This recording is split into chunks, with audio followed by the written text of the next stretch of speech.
이 시간에 하나님의 아들이신 예수의 권위라는 제목으로 하나님의 말씀을 나누려고 하는데요. 오늘 본문에서 가장 중요한 단어는 권위라는 단어예요.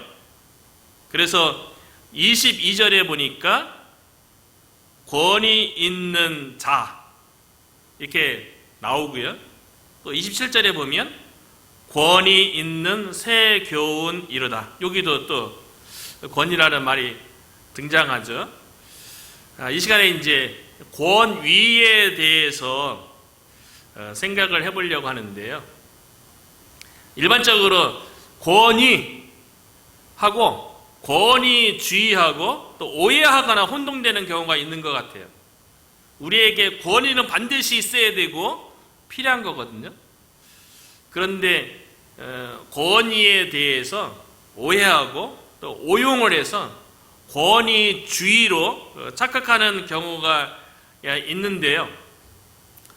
권위하고 권위주의의 공통점은요, 다른 사람들에게 이렇게 영향을 미치고 주의해서 따르게 하는 힘, 요걸 이제 권위라고 이야기를 하는 거예요. 그러니까 다른 사람을 이렇게 이야기해서 따르도록 하는 힘, 이게 이제 권위 또는 권위주의의 공통점인데요. 두 단어의 가장 큰 차이점은 뭐냐면 그 권위가 어떠한 방법으로 어떠한 결과를 내느냐, 이게 이제 다른 거예요. 그러니까 권위는 그 사람이 가지고 있는 또 지위, 또 인품, 또는 능력, 전문성, 이런 것 때문에 다른 사람이 봤을 적에 그 사람이 가지고 있는 그것으로 인해서 자발적으로 그 사람에 대해서, 훌륭한 면에 대해서 존경하고 자발적인 순종하는 게 권위고요. 반면에 권위주의는 무엇을 얘기하냐면 그 자기 자신이 가지고 있는 지위와 권력을 가지고 강압적으로 복종하도록 만드는 거예요. 그게 권위주의예요. 그러니까 우리가 행사해야 할 것은 권위이지 권위주의가 아니라는 거죠. 조그마한 주의라든가 권력이 있으면 조금이라도 리더의 입장에 있으면, 조금이라도 다른 사람보다 앞선 위치에 있으면 권위는 다 주어지는 거예요. 다른 사람들에게 이렇게 영향력을 행사니까요. 그때 우리가 가져야 할 것은 권위라는 거죠. 그 사람의 성품과 인품, 여러 가지 가지고 있는 모범된 그런 측면으로 인해서 자발적으로 존경하고 순종하도록 만들어야지요.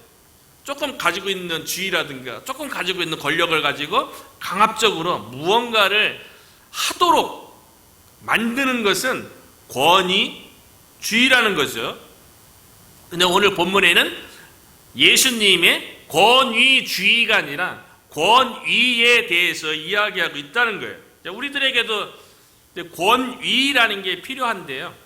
특별히 우리 주변에서 가장 많이 이야기되어지는 권위에 대해서는 부모의 권위, 또는 학교에 가면 교사의 권위, 또 교회에 오면 교회에서 직분자들의, 목사나 장로 직분자나 안수 집사나 직분자들에 대한 권위가 주어지겠죠.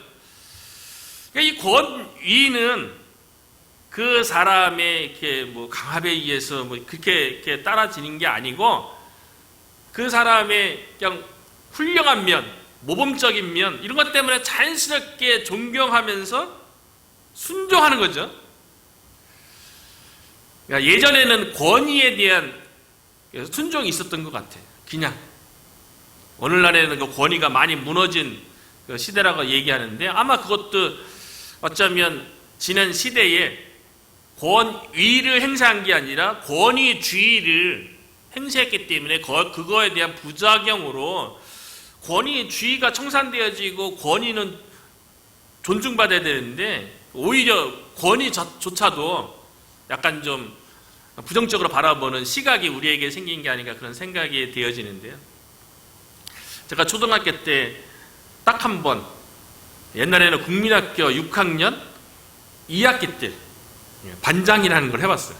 그러니까 선생님이 저를 딱 지명해갖고 너 반장해. 그래서 반장을 한 적이 있는데요. 뭐 시골 학교니까 애들이 학급 애들이 한 50명 정도 되죠. 근데 선생님으로부터 반장 지목된 게 처음이자 마지막이었어요. 그때 생각하면 막 가슴이 떨리고 그렇게 좋았어요. 선생님한테 인정받았다는 게 좋았고, 그래서 그냥 선생님 그 당시에는 그냥 권위가 있었죠. 선생님에 대한 그냥 우러러 보는 마음이 그냥 있었어요. 그래서 선생님이 조금 이렇게 뭐 지시사항 주면 그렇게 그냥 기쁨으로, 뭐 그게 힘든 게 아니고 그냥 자발적으로 잘 이렇게 순종했던 것 같아요.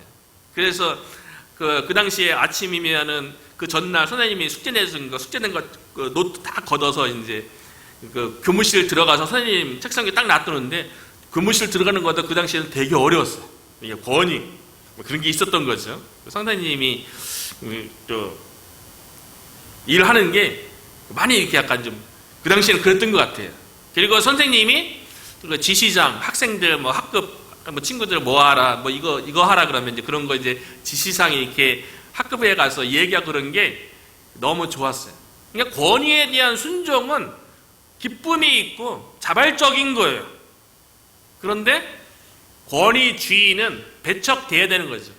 자신이 가지고 있는 지위와 뭐 권력 이런 거가 가지고 상대방의 자발적인 순종이 아니라 순종이 아닌 복종을 요구하는 것, 이거는 이제 권위주의로서 오늘날 배척돼야 되는 거죠. 예수님은 하나님의 아들로 이 땅에 오셨어요. 메시아 그리스도의 일을 하기 위해서 이 땅에 오셨어요. 그런데 예수님이 가지고 계신 것은 권위주의가 아니라 뭔가 자신이 가지고 있는 지위, 능력을 가지고 강압적으로 복종을 이끌어내시는 분이 아니라 예수님이 가지고 있는 그 성품, 예수님이 가지고 있는 어떤 권능에 의해서 자발적인 순종을 이끌어내는 권위가 있었던 거예요. 예수님을 보면 예수님 속에서 나타났던 거죠. 왜냐하면 예수님은 원래 그 본체가 하나님이셨죠. 하나님과 그 지혜와 권능에 있어서는 뭐 동등하신 분이세요. 그래서 예수님께서 요단강에서 세례를 받으시고 하나님의 아들로서 세상에 선포되어지고, 예수님께서 처음으로 하신 일이 무엇입니까? 예수님이 하나님의 아들 메시아로서 이 땅에서 해야 할 일, 예수님의 삶의 목적에 대해서 분명히 선포하셨어요. 그것은 뭐냐면 하나님의 나라가 갖고 왔다는 거예요. 예수님께서 공생에 자신의 이 생애가 아닌 인류를 위한 공적인 생애를 시작하면서 예수님의 인생의 목적이 가까이 온 하나님의 나라에 대해서 준비하고 그 하나님의 나라에 들어가서 하나님의 나라의 은혜와 축복을 누리도록 선포하신 거예요. 그리고 그 하나님의 나라에 들어가게 하기 위해서 회개하고 복음을 믿으라. 하나님의 아들이신 자기 자신을 믿을 것에 대해서 선포했던 거죠. 그리고 이 하나님의 나라의 일을 예수님 홀로 진행하신 것이 아니라 하나님의 나라를 이 땅에 세우고 확장해가는 그 일에 있어서 함께 동역할 수 있는 제자들을 부르신 거죠. 그들이 바로 갈릴리에서 어부로 활동했던 베드로와 안드레, 야고보와 요한이에요. 그 4명을 제자로 부르신 이후에 하나님의 나라가 어떻게 이 땅에서 세워지고 하나님의 나라가 어떻게 확장되어지는지에 대해서 오늘 본문에서 보여주시는데요. 예수님께서 그 하나님의 나라를 하나님의 아들이신 예수님이 권위를 가지고 그 하나님의 나라를 오늘 본문에서 이루어가는 거예요. 그래서 21절에 보면 그들이 예수님과 예수님에 의해서 부름받은 4명의 제자들이죠. 그들이 예수님이 그 당시 활동하던 그 지역, 가버나움 그 지역에서 처음으로 공적인 사역을 하는 거예요. 제자들을 부른 다음에 하나님 나라의 공적인 사역을 하는데, 어떻게 사역을 하냐면, 어떤 사역을 하냐면, 제자들과 더불어 가버나움에 들어가시니 예수께서 곧 안식일에 회당에 들어가 가르치심에, 하나님의 나라가 어떻게 시작되고 하나님의 나라가 어떻게 이루어집니까? 예수님께서 회당에서 가르치시는 사역, 티칭 사역을 통해서 하나님의 나라가 이루어지는 거예요. 말씀을 배우는 걸 통해서, 말씀이 역사하는 것을 통해서 하나님의 나라가 시작된다는 거예요. 예수님 자신도 말씀이시죠. 그러니까 예수님을 받아들이고 우리가 말씀을 배우는 걸 통해서 하나님의 나라가 우리 가운데 이루어지는 줄로 믿습니다. 예수님께서 제자들과 더불어 회당에 들어가서 가르치는 일을 하셨어요. 티칭 사역을 했어요. 이 티칭 사역을 통해서 하나님의 나라가 확장되어지는데, 예수님뿐만 아니라 예수님이 부활 승천하신 이후에도 예수님의 제자들이 흩어져서 사역을 할 때 가장 먼저 방문하는 곳이 어디였습니까? 회당이에요, 회당. 유대인들이 있는 곳에는 언제나 회당이 있었어요. 영어로는 시나고게죠. 이 회당의 역사는요, 남유다가 바벨론에 의해서 멸망했어요. 그리고 유다 백성이 하나님의 백성임에도 불구하고 하나님의 심판, 징계를 받아서 그들을 회개시키고 돌이키게 하기 위해서 바벨론에 70년 동안 포로 생활을 하면서요, 그동안 그 포로 그 기간 동안에 유다 백성이 이제 스스로 그 징계 가운데 깨닫는 거죠. 아, 우리가 하나님의 말씀을 떠나서 우리가 포로 생활이라는 이 고난 가운데, 고통 가운데 있었다는 것을 알게 되고요. 바벨론 포로 이후에 그들이 성경을 연구하고 가르치는 일을 했어요. 그것이 전통이 되어져서 만들어진 것이 회당이에요. 그러니까 유대인들이 머무는 곳에서는요, 항상 하나님의 말씀을 가르치고 배울 수 있는 회당이 있는 거예요. 예수님 당시에도 수백 곳에, 유대인들이 있는 곳에는 회당이 있었다 그래요. 그 회당에는요, 유대인이라면 반드시 그곳에서 6세부터 12세까지 율법에 대해서 공부해야만 하는 거예요. 그러니까 예수님이 처음 제자로 부름받은 갈릴리 출신 어부들도요, 유대인들이잖아요. 그러니까 무식하다고 일반적으로 얘기한 거는 그 당시에 학문을 배우지 않았다는 거지, 어부임에도 불구하고 그 당시 유대인이라면 유대 사회에 들어오기 위해서 그 동네에 있는 회당에서 6세부터 12세까지는 율법을 다 공부한 사람들이에요. 그러니까 베드로도 율법에 대해서는 알고 있었던 거죠. 세상 학문에 대해서는 배우지 못했지만 율법에 대해서는 유대인이라면 다 알고 있는 거예요. 오늘날도 이 전통이 유대 사회에 그대로 전해져서 유대인이 있는 곳이라면 또 회당이 다 있죠. 시나고게가 다 있죠. 이것도 몽고메리 이 지역도 예전부터 유대인들이 많이 살던, 지금도 여전히 많이 살고 있고요. 그래서 락빌 그 메트로역 그 앞에 가면 시나고게가 있죠. 유대인들이 모이는 시나고게가 있어요. 제가 살았던 플로리다 올랜도에서도 봤고요. 어디나 유대인들이 좀 모이면 그들이 하는 일은 뭐냐면 회당부터 세우는 거예요. 시나고게. 그리고 학교 그 옆에 반드시 또 학교 있고. 예수님께서 안식일에 회당에 들어가서 가르치시는, 율법을 가지고 가르치셨다고 오늘 마가복음에는 기록했는데, 구체적으로 무엇을 가르쳤는지는 언급하지 않았지만 그 앞에 지난주에 우리가 살펴봤던 앞 단락에 보면 예수님께서 공생이 시작하면서 처음 하신 일이 때가 찼고 하나님의 나라가 갖고 왔다, 회개하고 복음을 믿으라, 이거로부터 공생이 시작된 거 아니에요? 그거를 통해서 알 수 있는 거는 예수님께서 회당에서 하신 일은 하나님의 나라에 대해서 가르치시는 거예요. 하나님께서 하나님의 아들이신 예수 그리스도를 통해서 이 땅을 다스리기 시작했다고 가르치기 시작하는 거예요. 그래서 누가복음에 보면 예수님이 공생의 초창기 때 누가복음에 예수님의 처음 하시는 사역 기록에 보면 누가복음 4장이에요. 이렇게 예수님의 공생의 처음 회당 사역에 대해서 이렇게 기록하고 있는데요. 누가복음 4장 16절부터 19절에 보면 예수께서 그 자라나신 곳 나사렛에 이르사 안식일에 늘 하시던 대로 안식일만 되면 회당에 간 거예요. 예수님이요. 그 하시던 대로 오늘 마가복음에는 가르치시는 일을 한 거예요. 누가복음에는 뭘 가르쳤냐면 회당에 들어가서 성경을 읽으려고 서심해 선지자 이사야의 글을 드리거늘 책을 펴서 이렇게 기록된 데를 찾으시니 예수님께서 말씀을 가르치기 전에 구약 성경 중에 하나인 이사야서 말씀을 펴서 가르치시는데요.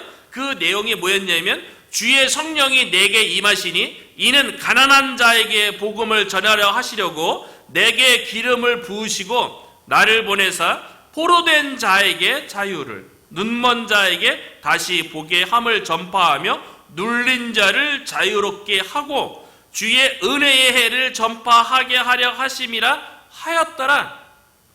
예수님께서 이사야 말씀을 가지고요 해당에서 이사야의 예언의 말씀이 메시아에 대한 예언의 말씀이 예수 자신에 대해서 하신 말씀이라고 예수님 자신이 메시아로서 활동하는 걸 통해서 하나님의 나라가 어떻게 이루어지는지를 가르치신 거예요. 하나님 나라에서 어떤 일이 일어납니까? 가난한 자에게는 복음이 전해지는 거고요. 그리고 포로된 자들에게는 자유를 주는 거예요. 눈먼 자에게는 다시 보게 하고요. 눌린 자에게는 자유함을 주는 이 일을 하나님 나라의 왕으로 오신 하나님의 아들이신 예수님을 통해서 이루어진다는 거예요. 우리가 그 은혜 가운데 있는 거 아니겠어요? 우리 가운데 복음이 있고요. 우리 가운데 자유함이 있고 우리 가운데 모두 눌린 것으로부터 해방된 그런 은혜가 예수 그리스도 통해서 우리 안에 주어진 거고요.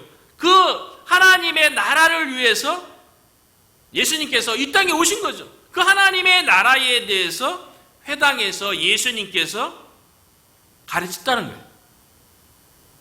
그런데 이 하나님의 나라에 대해서 예수님이 가르치실 적에요. 그 당시에 예수님이 회당에서 가르치기 전에는 누가 가르쳤겠어요? 종교 지도자들, 율법학자들, 서기관들이 율법을 가지고 구약 성경을 가지고 유대인들을 가르쳤겠죠. 그런데 예수님의 가르침하고 그 당시에 서기관들이 가르쳤던 거하고 달랐다는 거예요. 22절에 보면 사람이 그의 교훈에 놀라니 이는 그가 가르치시는 것이 하나님 나라에 대해서 가르쳤는데요. 하나님의 구원에 대해서 하나님의 생명에 대해서 가르치는데 권위 있는 자와 같고 여기서 권위가 나오는 거예요. 권위 있는 자와 같고 서기관들과 같이 아니함이러라. 권위는 자발적인 존경과 순종을 가져오는 거예요. 그래서 서기관들의 가르침은 자발적인 존경과 순종을 이끄는 그 가르침이 아니었다는 거예요. 그럼 서기관들은 도대체 그 당시 어떻게 가르쳤길래 예수님과 같이 않았을까요? 우리가 잘 알고 있는 것처럼 예수님 당시에 종교 지도자들 하면 대표적으로 바리새인들, 서기관들이 있잖아요. 율법학자들 있잖아요. 그들이 성경을 어떻게 가르쳤습니까? 하나님의 말씀을 잘 지켜야 된다고, 하나님의 말씀을 잘 지켜야지만이 마치 하나님의 백성이고 하나님의 말씀을 철저하게 잘 지켜야지만이 구원받고 천국에 들어가는 것처럼 권위로 가르치는 것이 아니라 권위주의로 가르쳤죠. 그래서요, 성경에 대해서, 율법에 대해서 아주 꼼꼼하게 지킬 것에 대해서 구분을 했는데요. 그래서 율법을 막 나누잖아요. 하지 말라는 것을 율법을 읽으면서 계속 읽으면서 하나님께서 하지 말라 또는 하라는 명령을 몇 번 했는가, 그거를 세세하게 구분을 해서 그거를 기록했어요. 그렇게 하지 말라고 하신 명령, 계명은 다 해보니까, 정리해보니까 365개라는 거예요. 그리고 하라는 명령에 대해서는 248개가 있다는 것을 그렇게 구분을 했어요. 그렇게 하지 말라는 거는 하지 않아야 되고 하라는 건 반드시 해야 된다고 막 그렇게 강압적으로 가르친 거예요. 그래서 예수님께서 이 땅에 오셨을 적에 그 당시 종교 지도자들하고 그렇게 권위주의적으로 강압적으로 지켜야 하는 것처럼 가르쳤던 그 당시 종교 지도자들과 많이 갈등하고 논쟁이 있었던 거 아니에요? 여러 예들이 많죠. 뭐 안식일에 음식을 먹어도 되냐 안 되냐, 음식 먹기 전에 손 씻는 문제 갖고서 논쟁하기도 하고요. 그리고 예수님께서 실로암에서 태어날 때부터 앞을 못 보는 소경에 대해서 고쳐주는데 어떻게 고쳤습니까? 예수님이 땅에다가 침을 뱉어서 그 진흙을 침에 이겨갖고 그 진흙을 이긴, 그 침으로 이긴 그 흙을 앞을 못 보는 소경의 눈에 발라서 실로암 못에 가서 씻으면 나을 것이라고 얘기했는데요. 그날이 안식일이었어요. 그런데 예수님께서 침을 뱉어서 침을 이렇게 진흙과 더불어 이긴 거, 이게 움직였다고 이랬다는 거, 이게 이랬다는 거예요. 하지 말라는 걸 했다는 거예요. 오늘날 유대인들이 그 안식을 철저히 지키려고 하는 것, 가장 많이 예드린 게 뭡니까? 오늘날도 마찬가지예요. 오늘날 이스라엘 지역 가면 오늘날 안식일은 금요일 저녁부터 토요일 저녁인데 누르는 거, 보통 누르는 게 일하는 거예요. 하지 말라는 거 하는 거예요. 그래서 금요일날 저녁부터 토요일날 아침까지 이스라엘의 호텔에 가면 엘리베이터가 층마다 다 쓴다는 거 아니에요? 못 누르게. 누르면 일하는 게 되니까요. 그리고 이스라엘의 그 토요일날부터 금요일 저녁부터 토요일까지 안식일에는요, 유대인들은 한 명도 일 안 하고 다른 다 외국인들을 시켜서 다 일하게 하고, 그리고 자신들은 일 안 한다고 그렇게 명분을 삼잖아요. 그래서 하나님의 말씀을 잘 지킨다고. 그게 어떻게 하나님의 말씀에 대한 자발적인 그 존경과 존중과 그 순종이에요. 복종이죠. 서기관들이 그렇게 가르친 거예요. 그런데 예수님의 권위는 예수님 자신이 하나님인가 동시에 그 하나님의 성품이 예수님을 통해 나타나기도 하지만요, 하나님 자신이 복음이기 때문에 삶을 통해서 우러나는 거예요.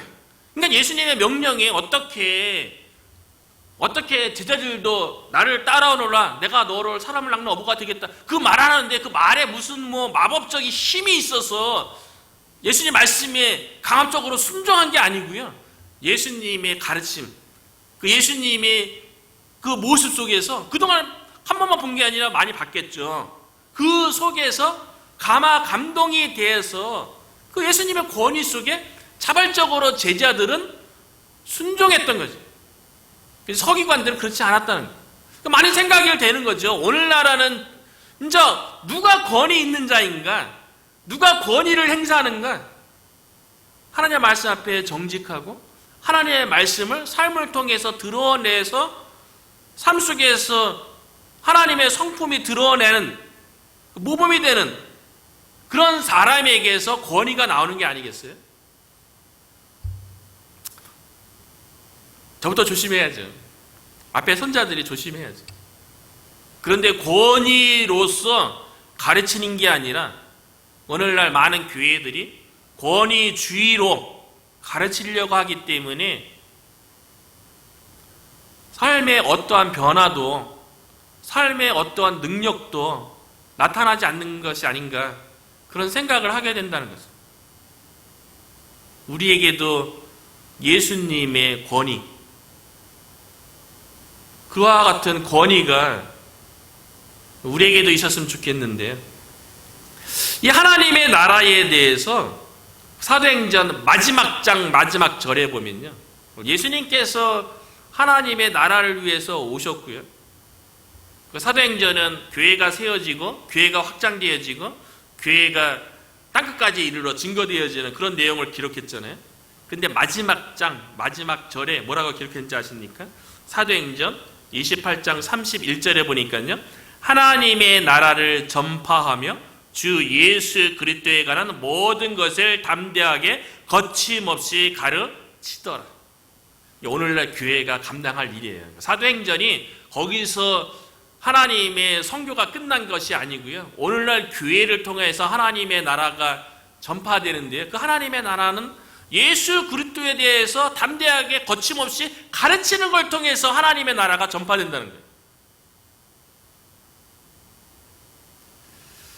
예수님의 권위로 하나님의 말씀을 가르치고, 예수님 자신이 또 말씀이기 때문에 예수님에 대해서 선포하는 걸 통해서 우리 마음 가운데 하나님의 나라가 충만하게 임하고, 또 우리 교회를 통하여서 이 몽고메리 한인 커뮤니티 가운데 하나님의 나라가 확장될 수 있기를 주의 이름으로 축원합니다. 예수님의 권위를 통해서요, 하나님의 나라가 말씀을 통해서 해당해서 이루어지는데요, 하나님의 나라는 하나님이 다스리시는 나라예요. 하나님이 통치하는 나라예요. 회당의 말씀을 통해서 하나님의 나라가 이루어지는데 하나님의 통치를 거부하는 자가 있어요. 23절 보니까요, 마침 그들의 회당에 더러운 귀신 들린 사람이 있어 소리 질러 이르되, 하나님의 아들이신 예수님의 권위를 가지고 하나님의 말씀을 가르치는 거예요. 말씀을 통해서 그것이 마음에 와 닿아서 순종하게 되니까 하나님의 나라가 막 이루어지는데, 그 이루어지는 하나님의 나라에 대해서, 말씀에 대해서 거부하는 거예요. 그 하나님의 말씀이 거북한 거예요. 그러니까 소리 지르는 자가 있었어요. 그 소리 지르는 자가 누굽니까? 더러운 귀신 들린 사람이 있었던 거예요. 놀라운 일이죠. 회당은 하나님의 말씀을 가르치는 곳이에요. 하나님의 말씀이 있는 곳이에요. 그런데 그곳에 더러운 귀신 들린 사람도 있었다는 거예요. 예수님이 하나님의 아들로서 권위를 가지고 하나님의 말씀을 살아있는 말씀으로 가르쳤기 때문에 그 사람의 정체가 드러난 거예요. 예수님께서 회당에서 가르쳤기 때문에 더러운 귀신 들린 사람의 그 정체가 드러났죠. 그전에는요, 그 사람은 그냥 유대인 속에서 회당에 안식을 받아 왔던 사람이에요.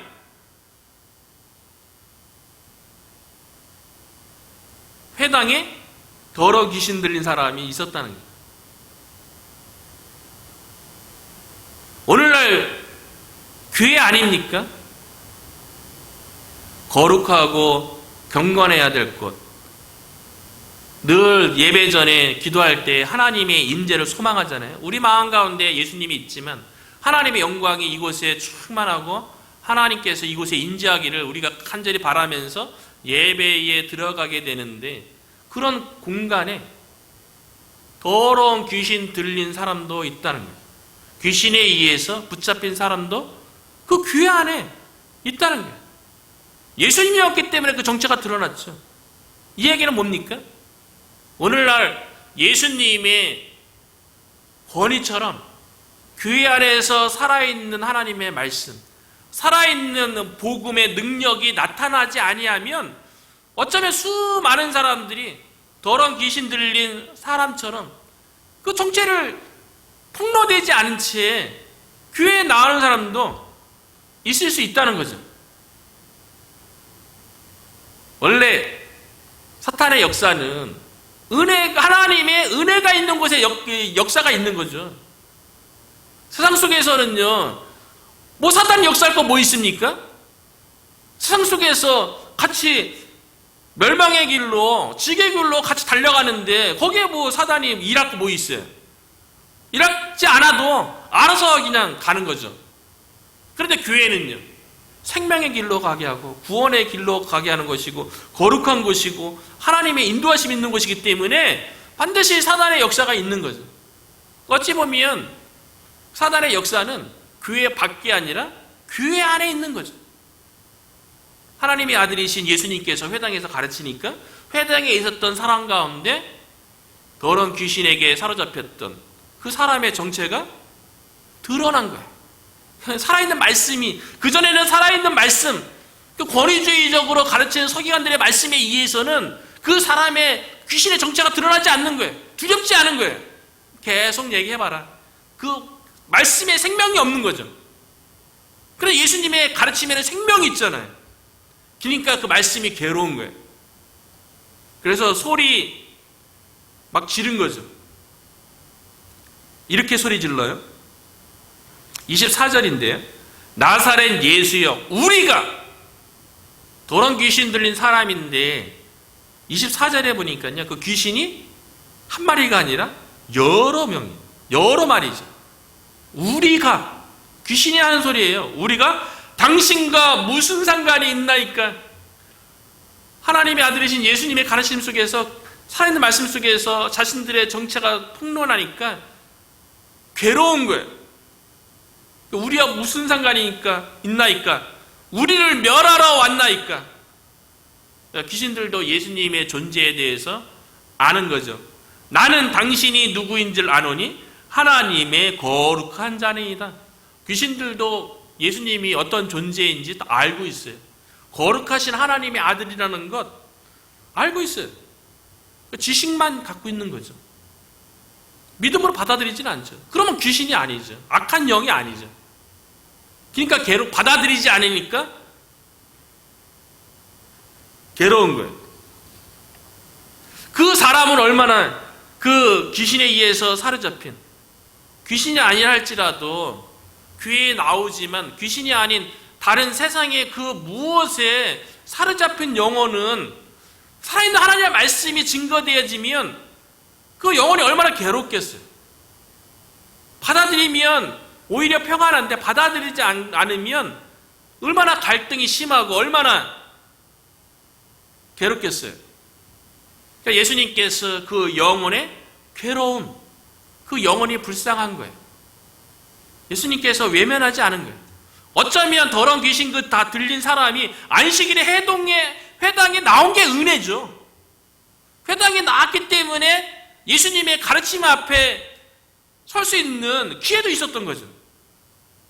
예수님께서 그 사람의 영혼을 불쌍히 여기셨어요. 그리고 예수님의 권위를 가지고, 예수님의 권위는 하나님의 권위예요. 하나님의 권위는 어떤 권위입니까? 온 우주 만물을 창조하시고 지금도 다스리시고 보존하시고 이끌어 가시는 권위예요. 그 하나님의 권위를 가지고 예수님께서 이렇게 말씀하세요. 예수님만이 그렇게 하실 수 있는 거예요. 25절이죠. 예수께서 꾸짖어 이르시되 잠잠하고 그 사람에게서 나오라. 그 사람의 영혼의 고통, 무언가에 눌린 자에게 자유를 예수님께서 회당에서 가르치시기에, 실제로 회당에서 그 일이 일어난 거죠. 무엇인가에 사로잡히고 무엇인가에 눌린 그 영혼이 해방되는 거예요. 자유되는 거예요. 예수님의 말씀에 의해서요. 예수님의 명령에 의해서요. 잠잠하고 그 사람에게서 나오라. 예수님의 이 명령에 의해서요. 26절에 보니까요. 더러운 귀신이, 원문은 귀신들이죠. 더러운 귀신들이 그 사람에게 경련을 일으키고 큰 소리를 지르며 나오는지라. 이게 복음이죠. 이게 기쁜 소식이죠. 예수님에 의해서 자유를 얻고 예수님에 의해서 해방되어지는 은혜를 누리는 게 그게 복음이죠. 그게 하나님의 나라죠. 예수님께서 하나님의 나라를 선포하셨는데요. 하나님의 나라는 말에 있는 게 아니라 능력에 있는 거예요. 누가복음 9장 2절에요. 하나님의 나라는 말에 있지 아니하고 오직 능력에 있습니다. 오늘날에는 교회 안에 하나님의 말씀은 살아있고 운동력이 있어 자연 날선 어떤 것보다도 예리하여 홍과 영과 관절과 골수를 찔러 쪼개기까지 하며 막 이렇게 막 얘기하는데 실제로 하나님의 말씀이 하나님의 나라에 대해서요 말은 많아요. 말로만 가르치는 거는 되게 많아요. 그런데 하나님의 나라는 말에 있는 게 아니라잖아요. 능력이래요. 실제로 나타나는 거예요. 하나님의 나라는 실제로 하나님에 의해서 통치가 이루어지고 다스려지는 능력으로 나타나는 거예요. 이거를 예수님께서 권위로 보여준 거예요. 귀신 쫓는 걸 통해서요. 하나님의 나라는 하나님의 아들이신 예수님에 의해서만 다스려지는 나라예요. 우리 안에 하나님의 나라가 이루어져야죠. 우리 교회 안에 하나님의 나라가 이루어져야죠. 우리 교회를 통해서 이 지역 가운데 우리가 하려고 하는 일도 하나님의 나라가 이루어지도록 선포되어지고 확장되기 위해서 그 일에 우리가 부르심을 받은 거 아닙니까? 그런데 다른 그 무언가가 오늘 본문에는 더러운 귀신이 다스리지만요. 오늘날에는요. 교회 안에 우리 마음 안에 세상 가운데 하나님의 아들이신 예수님이 왕으로 다스리는 것이 아니라 더러운 귀신뿐만 아니라 이 세상에 어떤 그 우상이 하나님보다 더 가치 있게 여기는 그것이 뭐 돈일 수도 있고 그것이 뭐 쾌락일 수도 있고 세상에 그 무엇이 다스려지는 그 나라에 우리가 살고 있는 건 아니냐는 거죠. 하나님의 나라가 임하면 능력이 나타나는 거예요. 하나님의 아들이신 예수님의 다스리면 능력이 나타나야 되는 거예요. 그래서 누가복음 17장 20절에 보면요. 하나님의 나라를 전파하며 하나님의 나라가 전파되면 일어나는 일이요. 앓는 자를 고치게 하려고 내보내시며 앓는 자 치유의 역사가 치유의 능력이 나타나는 거예요. 예수님께서 하나님의 나라가 능력이 있다는 것에 대해서 얘기했는데요. 사도 바울도 똑같이 얘기했어요. 고린도전서 4장 20절에 보면 하나님의 나라는 말에 있지 아니하고 오직 능력에 있음이라. 그리고 마태복음 12장 28절에요. 귀신이 쫓겨난 이 사건을 통해서 하나님의 나라가 계속 임하고 확장된다는 것에 대해서 이야기하고 있는데요. 그러나 내가 하나님의 성령을 힘입어 귀신을 쫓아내는 것이면 예수님이 회당에서 더러운 귀신 들린 사람을 고쳤잖아요. 더러운 귀신을 쫓아냈잖아요. 하나님의 나라가 이미 너희에게 임하였느니라. 회당에서 더러운 귀신 들린 사람의 귀신을 쫓아내는 걸 통해서 회당 가운데 하나님의 나라가 임했다는 것을 보여준 거예요.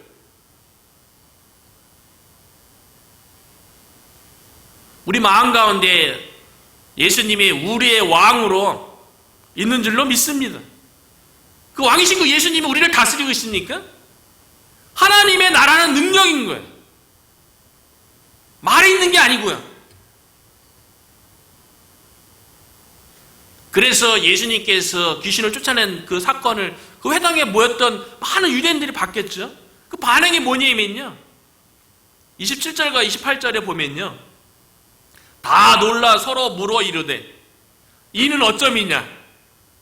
그동안에 더러운 귀신에게 사로잡힌 자 한 번도 쫓아낸 적 없었던 거예요? 서기관들은 그렇게 하나님의 말씀을 연구하고 가르치면서 능력 있는 하나님의 말씀 가지고 뭐 한 거예요? 이는 어쩌미냐. 권위 있는 새 교훈이로다. 또 나오잖아요. 권위 있는 가르침이었고 가르침이 권위 있는 자와 같았고 이번에는 권위 있는 새 교훈이래. 권위. 영어 성경에는 오소리티거든요. 헬라어로는 엑수시아인데 이 엑수시아라는 이 단어가 여러 단어로 쓰였어요. 단순히 권위로만 쓰인 게 아니고요. 오늘 본문에는 엑수시아가 권위로 쓰였는데 다른 본문에서는 다 다르게 헬라어로 다 엑수시아인데 번역된 것에 한글 번역에는 권위로도 많이 번역됐고요. 영어로는 오소리티지만 또 두 번째 많이 번역된 단어가 뭐냐면 권세예요. 권세. 그래서 요한복음 1장 12절에 보면 영접하는 자 곧 그 이름을 믿는 자들에게는 하나님의 자녀가 되는 권세를 주셨으니 그 권세가 엑스시아예요. 오늘 본문의 권위예요. 예수 그리스도를 우리 마음에 영접하잖아요. 우리 안에 권위가 생기는 거고요. 우리 안에 권세가 주어지고요. 또 이 엑스시아가 많이 쓰인 곳이 어디냐면 마가복음 3장 15절에 보면요. 예수님께서 제자들을 부르셨어요. 그리고 제자들을 이렇게 파송하시면서 뭐라고 얘기했냐면 예수님의 이름으로 귀신을 쫓아내는 권능도 주시고 거기를 권능이라고 표현했어요. 권능이라고. 12 제자들을 2명씩 파송하면서 그들에게 귀신을 쫓아내는 권능도 주시고 이 권능이 엑수시아예요. 그러니까 우리가 하나님의 영접하면 하나님의 자녀로서 권세 가진다는 것은 권위, 권세, 권능이 다 있다는 거예요. 하나님의 자녀의 삶은 하나님의 나라의 능력 가운데 있는 거예요. 능력을 경험하는 거예요. 그 하나님의 나라의 능력이 하나님의 아들이신 예수님을 통해서 나타난 거죠. 오늘날 교회 안에도 예수 그리스도가 선포되어지고 살아있는 하나님의 말씀을 통해서 하나님의 나라에 대해서 가르치면 선포되어지면 삶의 변화를 가져다주는 능력이 있어야죠. 세상 가운데 있는 영혼이 예수 그리스도의 복음으로 말미암아 생명을 얻고 구원을 얻는 하나님 나라의 능력이 나타나야죠. 예수님께서 권위로 하나님의 나라의 능력을 나타냈던 것처럼 그 권위가 하나님의 자녀된 우리에게도 있는 거 아니겠어요? 왜냐하면 예수 그리스도께서 땅끝까지 너희와 함께 하겠다고 제자들에게 얘기하고 오늘날 교회에 얘기한 거 아닙니까? 약속하신 것이죠. 저와 여러분에게도 우리 교회에도 각 가정에도 하나님 나라의 능력이 예수 그리스도로 인해서 나타나게 되기를 주님의 이름으로 축복합니다.